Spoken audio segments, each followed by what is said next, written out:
नमस्कार, मी शुक्ल गुरुजी. तर आता आपल्याला महत्त्व खरंच मुख्य प्रवेशद्वार. आपलं जे प्रवेशद्वार आहे त्याला आपण एवढं म्हणजे किरकोळ समजतो, पण प्रगतीसाठी फार महत्त्वाचे.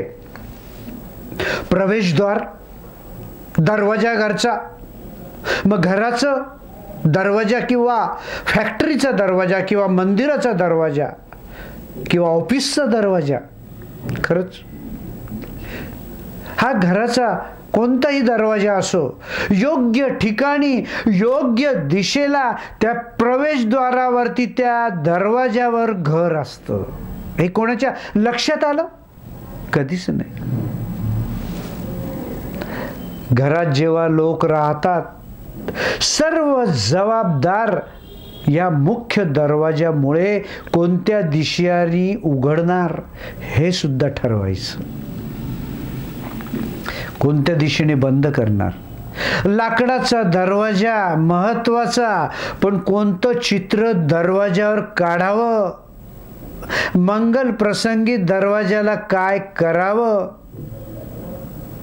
या मंगल दरवाजाच्या या घरामध्ये काय कार्य करणार ते लाभदायक ठरणार का? तर दरवाजा कारणीभूत. सकारात्मक ऊर्जा आतमध्ये येते, उंबरठ्याखाली नवग्रहाची प्लेट. पण ती कशी? त्याची प्राणप्रतिष्ठा काय? काही माहिती नाही. अहो, या गुरुजींनी, प्रत्येक गुरुजींनी ग्रंथ वाचायला पाहिजे. सामवेद, यजुर्वेद, अर्थवेद. कुठलाही गुरुजी साधं पुस्तक वाचतो आणि सांगतो.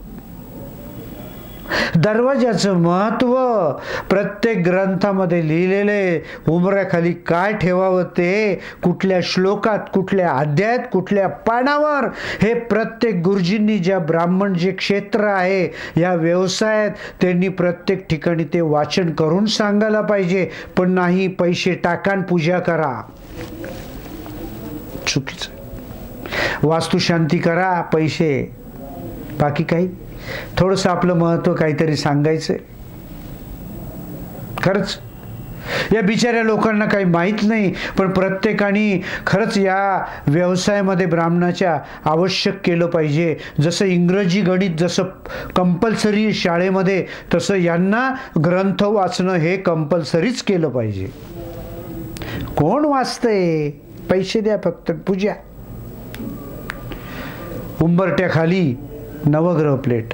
कोणत्या धातूची? प्राणप्रतिष्ठा कशी? कोणत्याही घरासाठी एकच प्रवेशद्वार ग्रंथात आहे. हे युग आहे, कलियुग.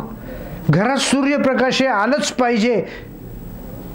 घराचं प्रवेशद्वार पूर्व पश्चिम हे असलंच पाहिजे. धनलाभ, व्यापार वृद्धी, घरात रोज दिवाळीसारखे वातावरण हे दरवाजावर अवलंबून आहे. पूर्व पश्चिम द्वार लाभदायक व्यक्तीला सहनशील बनवते. सहनशक्ती नाही हो घरात राहत जर तुम्ही दरवाजा व्यवस्थित नाही ठेवलं. कुठली गोष्ट तुम्हाला सहन होत नाही म्हणजे मग दरवाजा कारणीभूत आहे. मग दरवाजाला काय करायचंय? रात्री अपरात्री चोर आला आणि चोराने तुमचा दरवाजा उघडू नये, मग त्याच्यासाठी दरवाजाची पूजा करायची. आणि जो मनुष्य आतमध्ये येतो तो चांगले विचार घेऊन येईल, वाईट विचार घेऊन येणार नाही. त्याच्यासाठी दरवाजा आणि उंबरठा हा असा पूजा, रोज नमस्कार.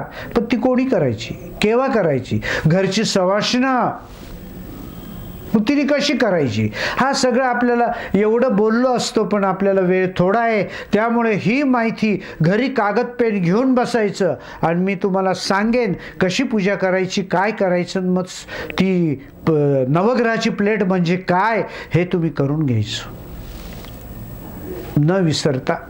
पण तीर्थक्षेत्रावरचा, नाशिक क्षेत्रावरचा गुरुजी एवढं लक्षात ठेवायचं. नाही तर आपला शेजारी गुरुजी आहे आपल्या गल्लीमध्ये, आपल्या इकडे. चुकीचं. उद्या आपण ह्याच वेळेस भेटूया. नमस्कार.